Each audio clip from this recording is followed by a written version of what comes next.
Welcome back to the channel. How can your brain learn? Not metaphorically, but in the literal physical sense. How can billions of neurons, each firing spikes and passing chemicals across synaptic gaps, possibly construct knowledge? In previous videos, we explored how the neurons of the brain, organized as cortical columns, can naturally represent the nodes and relationships of a graph. But how can your brain actually learn? In a moment, I'll demonstrate the only mechanism that can work with my favorite example, Fido is a dog. It's a lot more interesting than you might expect. The demonstration I'm about to show, built in Brain Simulator 3, shows the process directly, not as theory, but as necessity. Starting from nothing, the system experiences, differentiates, and abstracts until a network of understanding emerges. It's the only mechanism that could possibly work. If you think there's another way a brain could learn, propose it in the comments. Show how a collection of neurons could acquire knowledge without forming relationships among patterns. There is no shortcut, no hidden module, no learning center. There is only structure and change within that structure from which intelligence arises. The software functionality I'll show in this video isn't complete as yet, but I wanted to share it now while several open questions remain, which I'll touch on at the end of this video. I'm Charles Simon, longtime AI researcher, software developer, and manager. Beyond AI, I've developed software for neurological test instruments and neural simulators. I created the Future AI Society to explore how neuroscience can inform smarter, more human-like AI. If you are interested in this type of content, be sure to like, subscribe, and ring the notification bell, because the YouTube algorithm won't surface videos like this unless you ask for them. Let's begin with an empty brain, a nearly blank information graph. Nothing is known, nothing has a name. Now imagine the first sensory experience. You see something with fur, a tail, and the ability to bark. We can use any set of sensations like visual fragments or phonemes, but I've chosen this set of attributes for a clearer explanation. The system searches its graph for a match and finds nothing because the graph is empty. To learn, it allocates a new node relating these sensory attributes. This new node is unlabeled. It represents a collection of observed characteristics, but there is no concept yet of dog or Fido, just a cluster of connected sensory impressions. Notice that the same inputs are used for both searching and learning. This is a key point. Brains don't have a specific learning mode with unique inputs. Information just pours into the brain, which does its best to make sense of it all. At some time later, you could be told, this is called Fido. The system simply associates that label to the existing node. It's important to note that the association of words could have happened at any time before, during, or long after the observation, or even not at all. The label doesn't create the concept, it merely assigns a convenient handle for something the system already knows internally. And while we're at it, the concept of this, in this context, means the best result of the brain's most recent search. Think about that. It's shown in the graph display, highlighted in pink.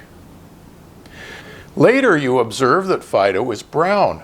When you encounter this new attribute, the system again searches for the node that best matches the current set of perceptions, fur, a tail, barks, and finds the Fido node. The match is not perfect, but is strong, so when directed, the system adds a new attribute, is brown, to the same node.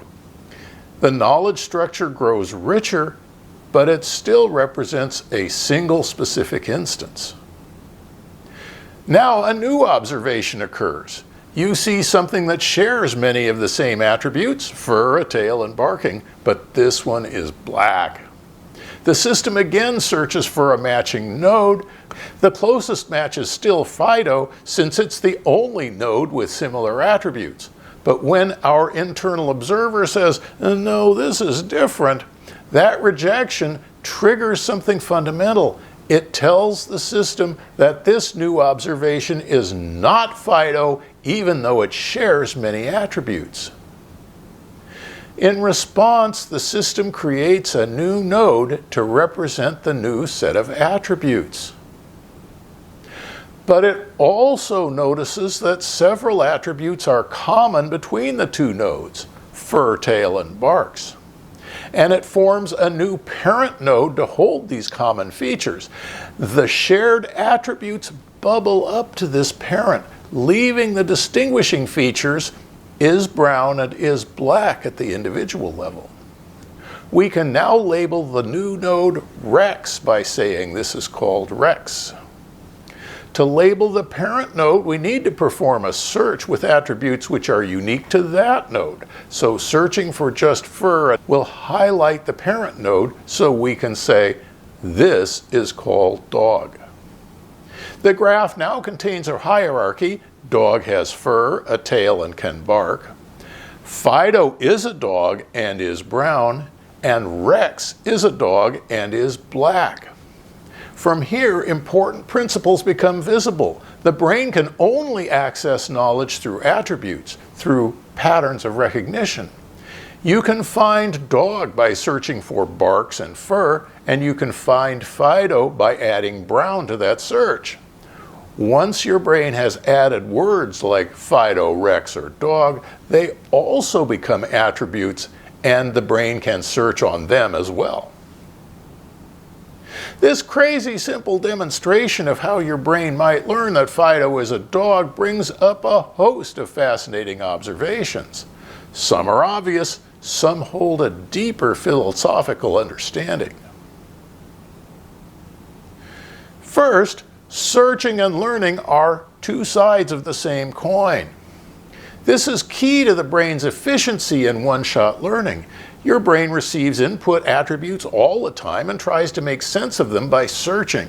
If inputs are recognized, fine, knowledge can be strengthened. If not, learning can be triggered. Learning begins without names. Brains don't start with vocabulary, they start with sensory coincidences. Recognition precedes labeling. Language is an overlay, not a foundation. In this demonstration, the concept of Fido existed before the word Fido was ever attached. Similarity drives structure. The graph naturally forms hierarchies based on shared attributes.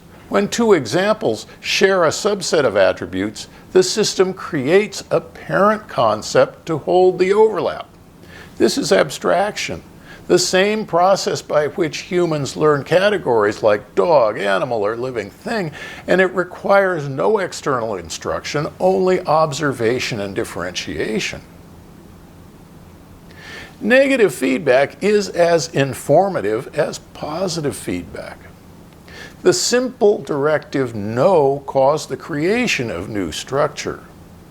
The brain learns not by confirmation, but also by rejection.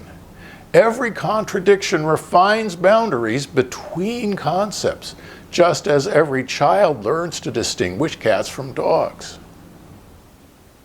And here's a biggie: access is by pattern, not by name. In this demo, nodes are found through their attributes, not their labels. This mirrors human recognition. We don't retrieve dog by keyword, we retrieve it by pattern similarity. A fuzzy image, a bark, or even a sense of companionship can trigger the concept of dog. Recognition is emergent from the network, not a lookup operation. Conversely, a graph in a computer typically labels every node, allowing direct access by name. In the brain, there are no labels. This means the brain's graph is content addressable only. Every node is accessed purely by its attributes. Labels on nodes are unnecessary to the operation of the graph, though useful for explanation. Well, this means that a node with no attributes is inaccessible. Further, multiple nodes with identical attributes are redundant. They represent exactly the same thing. Knowledge formation is self-organizing. The hierarchical relationships weren't programmed, they emerged. When patterns overlap, the structure reorganizes itself automatically to minimize redundancy. This is how the cortex builds efficient, multi-level representations without central control or explicit logic rules. Generalization and specialization are inseparable. Every time the system differentiates one instance from another, it simultaneously strengthens the concepts that they share. This stems from the fact that you can only directly sense instances of things, not general categories. While you can comprehend the general concept of a dog, when you see one, you are always seeing a specific instance of a dog. It always has some unique characteristics, even if that uniqueness is only its position in your visual field. This is true learning structural change. In both the brain and the Brain Simulator 3, learning is not the storage of examples, but the modification of an internal graph. Every observation reshapes the network, strengthening some pathways, weakening others, creating new nodes when needed. Knowledge is structure, not data. The Brain Simulator 3 is a continuing development project with lots of unique functionality. One of its strengths is that it can help bring some open questions into clearer focus. In the brain, the algorithm for scoring the best match for a given set of attributes remains unclear. One might think that more matching attributes would help, but this is not necessarily better. Brown and Barks can match just as well as Brown has fur and Barks. Conversely, observed attributes not currently in the graph are not necessarily bad. They provide new detail for learning. Also, the decision of when to learn is not obvious, which is why I put buttons in the demo. What we can say is that no match always triggers learning, and attributes present in the search but absent from the target may signal learning opportunities. This simple demonstration, leading to Fido is a dog, reveals the essential nature of learning. It's not memorization, not pattern fitting, and not statistical averaging.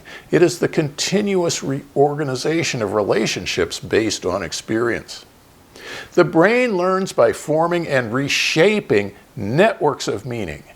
Each yes and no adjusts the topology of understanding. Over time, the structure itself becomes the intelligence, capable of recognition, generalization, and abstraction. That, at its core, is how the brain learns and how the Brain Simulator 3 aims to replicate that process. The Future AI Society is developing software which demonstrates these and many other brain-like abilities. I hope you'll join us on this journey towards building AI that doesn't just process information, but actually understands it. If you'd like to follow along, be sure to like, subscribe, and hit that notification bell, because the YouTube algorithm won't surface videos like this unless you ask for them. Then, try out the software and join the community for free to participate in our online video conversations and our Discord server. Check out the links below. And as always, thanks for watching.